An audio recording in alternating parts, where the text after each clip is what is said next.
Pastor Praveen పగడాల మరణం వెనక చాలా అనుమానాలు వ్యక్తమవుతున్నాయి. మనం మొదటి నుంచి చూస్తూనే ఉన్నాము. అది హత్యనా లేకపోతే యాక్సిడెంటా అని చెప్పేసి చాలా వరకు అనుమానాలు వ్యక్తమవుతున్నాయి. ఇందులో అసలు ఎవరున్నారు? ఇటు హిందువుల మీద, అటు ముస్లిమ్స్ మీద కూడా చాలా అంటే కొన్ని ప్రవక్తల మీద మాట్లాడుతున్నారు. అండ్ అసలు ఏం జరిగింది అనేది మనతో పాటు వివరించడానికి సీనియర్ జర్నలిస్ట్ భరద్వాజ్ ఉన్నారు. ఆయనతో మాట్లాడదాం. నమస్తే సార్. నమస్తే సార్, ఇప్పుడు మీరేం చెప్పాలనుకుంటున్నారు? అంటే పాస్టర్ ప్రవీణ్ పగడాల గురించి ప్రతిరోజు ఏదో ఒక న్యూస్ కొత్తగా వస్తూనే ఉంది. అండ్ ఇందులో ముఖ్యంగా ఈ రాధా మనోహర్ దాస్ ఉన్నారనో లేకపోతే షమీ ఉన్నారనో ఇలా ప్రతి ఒక్కరి మాట వినిపిస్తుంది. అయితే ఇందులో ఇంకొకటి ఏం వినిపిస్తుంది అంటే పాస్టర్లు అంటేనే ప్రైవేట్ గా వర్క్ చేసుకునే వాళ్ళు, వీళ్ళ మధ్యలో కాంపిటీషన్ ఎందుకు ఉండకూడదు, వీళ్ళలో వీళ్ళు కొట్టుకోలేదని ఏంటి గ్యారంటీ అని చెప్పేసి కూడా కొంతమంది వాదన. అసలు మీరేమంటారు?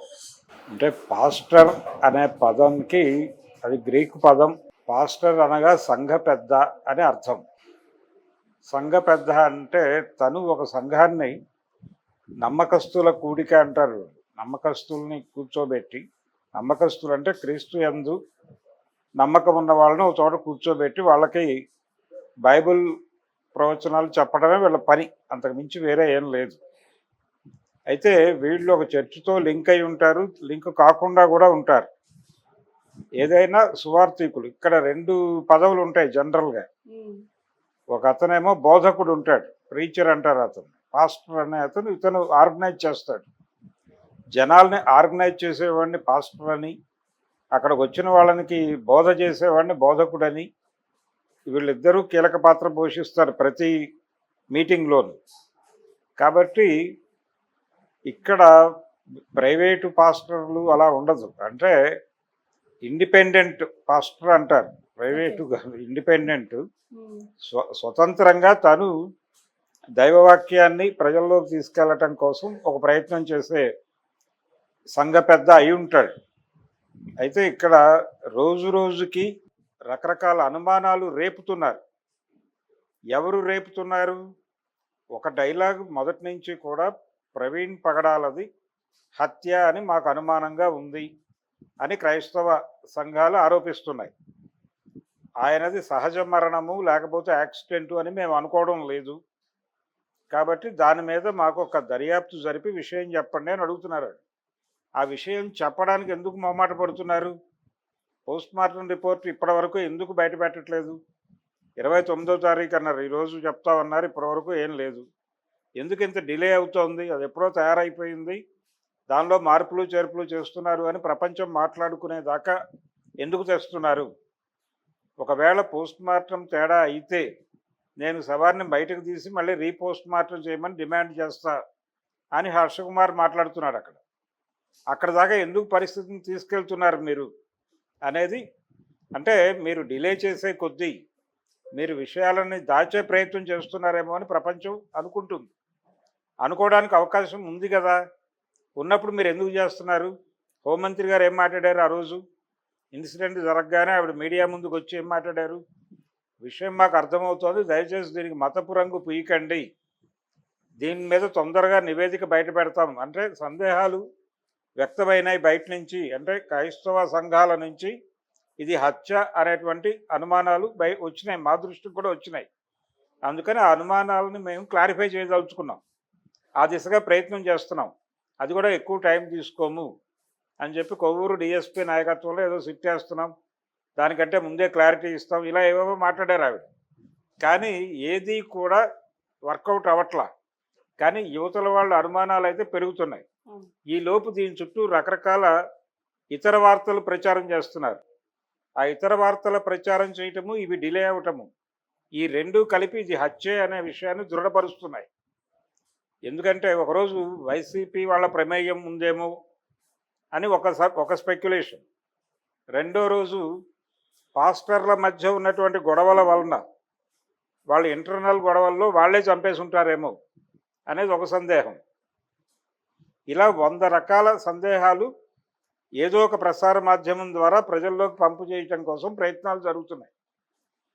ఈ ప్రయత్నాలు రోజుకొక పద్ధతిలో ఇవి జరుగుతుంటే, అక్కడ పోస్ట్ మార్టం రిపోర్టు డిలే అవుతుంటే, వాళ్ళ డిమాండ్ గురించి పోలీస్ ఆఫీసర్లు ఎవరు ప్రాపర్ సమాధానం ఇవ్వకపోతే ఇది హత్య కాదు అని ఎలా అనుకుంటారు ఎవరైనా?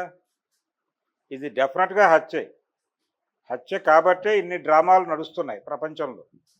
కాబట్టి ఎవరు చంపారు? రాధా మనోహర్ దాస్ మీద ఎవరో మాట్లాడారు. ఇవన్నీ కూడా అంటే ఆయన రకరకాల వ్యక్తులతో డిస్కషన్లోకి వెళ్ళాడు, చర్చల్లో మాట్లాడాడు, డిస్కస్ చేశాడు. అంత మాత్రం చేత ఇప్పుడు రకరకాల పోస్టులు పెడుతున్నారు వీళ్ళు సోషల్ మీడియాలో. కత్తి మహేష్ని ఇతని ఫోటో అతని ఫోటో పెట్టి కర్మ స్ట్రైక్స్ అని చెప్పి, లేకపోతే కర్మ వదిలిపెట్టదు ఎవరినైనా సరే అని, ఇలా రకరకాల కాప్షన్స్ పెట్టి వీళ్ళిద్దరి ఫోటోలు పెట్టి పంపు చేస్తున్నారు. ఇదేంటి ఈ వికృతానందం ఎందుకు మీకు? ఇప్పుడు ఆల్రెడీ హిందూ సంఘాల ప్రమేయం ఉందా దీనిలో అంటే ఆయన రకరకాల ప్రశ్నలు లేవనెత్తాడు. రాధా మనోహర్ దాస్ మాట్లాడినటువంటి డైలాగ్స్ వింటే ఆయన బైబిల్ గురించి, పర్టికులర్గా ఈ సంఘ పెద్దల గురించి, అలాగే ఈ బోధకుల గురించి వాళ్ళు మాట్లాడే భాష దగ్గర నుంచి రెడిక్యూల్ చేస్తూ అతను వివిధ టీవీ ఛానల్స్లో మాట్లాడిన పద్ధతి ఖచ్చితంగా అది అవతల వాళ్ళని గాయపరిచే విధంగానే నడిచింది. ఆ గాయపరిచే విధంగా అతను మాట్లాడటం తప్పు కాదని అతని సమూహం అనుకోవచ్చు. కానీ దానికి గాయపడ్డ వాళ్ళు ఎక్కడో చోట సమాధానం చెప్పే ప్రయత్నం చేస్తారు కదా. ఆ ప్రయత్నం అతను ప్రవీణ్ చేశాడు 3-4 సందర్భాల్లో. అందుకని ఆయన ఏమన్నా మనసులో పెట్టుకున్నాడా అనేది ఒక అభిప్రాయం కొంతమందిలో ఉంటే ఉండొచ్చు. కానీ ఆయన ఒకడే కాదు, అనేక మందితో ఆయన చర్చల్లోకి దిగాడు. అనేక మాధ్యమాలలో క్రైస్తవం వైపు నుంచి డిబేట్కి కూర్చున్నాడు. ఆయన కూర్చుని అవతల వాళ్ళు మాట్లాడిన మాటలను చాలా కాన్షియస్గా, సీరియస్గా ఎదుర్కొనే ప్రయత్నం చేశాడు. ఇలా అతనితో వివాదాల్లోకి వెళ్ళి చర్చల్లోకి వెళ్ళిన వాళ్ళు ఎవరైనా ఇతన్ని ఈ ఏరియాలో ఉంచడం అనవసరం అనుకున్నారా, లేకపోతే వాళ్ళని మోస్తున్నటువంటి సంఘాలు, రాజకీయ నాయకులు ఇతను అనవసరమని అనుకున్నారా? కాబట్టి ఆ ఏరియాలోనే లింక్ దొరుకుతుంది అనే ఒక నమ్మకం. ఇలా పాస్టర్ ప్రవీణ్ది హత్య అని దీని మీద క్లారిఫికేషన్ వచ్చే వరకు, ఇది హత్య కాదు అనేది క్లారిటీ ఇచ్చే వరకు, ప్రభుత్వం వైపు నుంచి, పోలీసు విభాగం నుంచి ఈ రకమైనటువంటి ఒక క్లారిటీ వచ్చే వరకు దాన్ని హత్య అనే అనుమానిస్తాం. ఎవరైనా చేయవలసింది అదే. అలా కాదు, ఇది హత్య కాదు అంటే గనక వాళ్ళు అసలు ఏవీ హత్యలు కాదు అని మాట్లాడవచ్చు. అసలు హత్యలు అనేవే ఉండవు అని కూడా చెప్పేదాకా వెళ్తారు అవతలవాడు. సో ఇప్పుడు ఖచ్చితంగా క్రైస్తవ సంఘాల డిమాండ్లకి కనీసపు సమాధానం చెప్పే ప్రయత్నం కూడా ప్రభుత్వం వైపు నుంచి జరగటం లేదు. ఇది కూడా ఒక రకంగా అంటే నిన్న రిలీజ్ అయినటువంటి లూసిఫర్ 2 ఉంది. ఆ సినిమాలో కూడా క్రైస్తవ మతం మీద ఎలాంటి దాడులు జరుగుతున్నాయనే దాని మీద ఒక చిన్న డిస్కషన్ ఉంటుంది. ఇలా రకరకాలుగా మైనారిటీ మతాలని బుల్డోజ్ చేసే ప్రయత్నం అయితే జరుగుతోంది కాన్షియస్గా. పవన్ కళ్యాణ్ మీద చాలా ఆరోపణలు వస్తున్నాయి. ఏంటంటే ఆయన డిప్యూటీ సీఎం అయిన తర్వాత చాలాసార్లు నేను సనాతన ధర్మాన్ని కాపాడుతాను, నేను ఒక సనాతనిని అని చెప్పి ఇలా చెయ్యడం వల్లనే ఎక్కువగా ఏపీలో క్రిస్టియన్స్ మీద దాడులు జరుగుతున్నాయి అని చెప్పేసి కూడా చాలా మంది క్రైస్తవులు అండ్ పాస్టర్స్ కూడా అన్నారు. చాలా మంది అదే వ్యక్తం చేస్తున్నారు. ఇస్లాం వైపు నుంచి కూడా ఇదే మాట వినిపిస్తోంది. అంటే పవన్ కళ్యాణ్ ఒక్కడే కాదు, పవన్ కళ్యాణ్ని నడిపిస్తున్నటువంటి ఒక శక్తి ఉంది, భారతీయ జనతా పార్టీ. అది భారతదేశంలో హిందూ మతం ప్రమాదంలో ఉంది అని నిరంతరంగా కొన్ని దశాబ్దాలుగా చెప్తోంది. దానిలో భాగంగానే పవన్ కళ్యాణ్ గారు ఆ మధ్య నేను సనాతన్ని అని ప్రకటించుకున్న తర్వాత ఆయన కూడా హిందూ మతం ప్రమాదంలో ఉన్న మాట వాస్తవమే అని చెప్పాడు. చెప్పడంతో పాటు ఎన్నికలకి ముందు ఆయన ఒక దారుణమైన స్టేట్మెంట్ ఇచ్చున్నాడు పవన్ కళ్యాణ్. ఆయన ఏమంటాడంటే, ఇంతకాలం మనం సెక్యులరిజం స్ఫూర్తితో కావచ్చు, లేకపోతే పరమత సహనం పేరుతో కావచ్చు, మనం వాళ్ళు ఏం మాట్లాడినా ఏం చేసినా ఉపేక్షిస్తూ వచ్చాం. ఇలా ఉండిపోవటం మన మౌనం చేతకానితనం కాదు, మా మౌనం అన్నాడు. మా మౌనం చేతకానితనం అనుకుంటే ప్రమాదం అని ఒక వార్నింగ్ ఇచ్చాడు. ఇదే పవన్ కళ్యాణ్. అది మర్చిపోతే ఎలా ప్రపంచం?